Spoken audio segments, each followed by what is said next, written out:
For today, prito tayo ng manok kasi request ng mga bata. Kain na sila.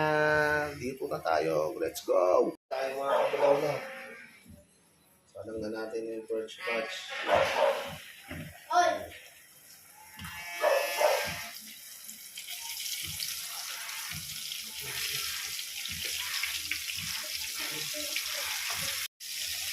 Ayan, tamo, grabe itong kaldero mga kabulaw. Mantika.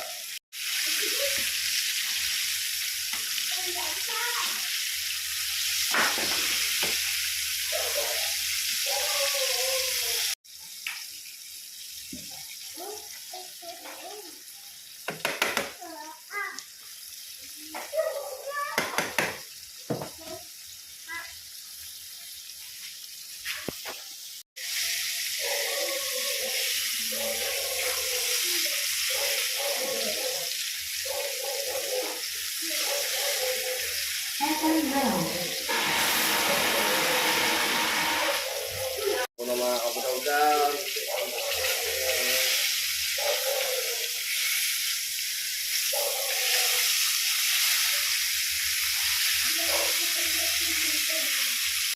Luto na ang ating ulam mga kabulawlaw. Pritong manok. Kainan na. Let's go!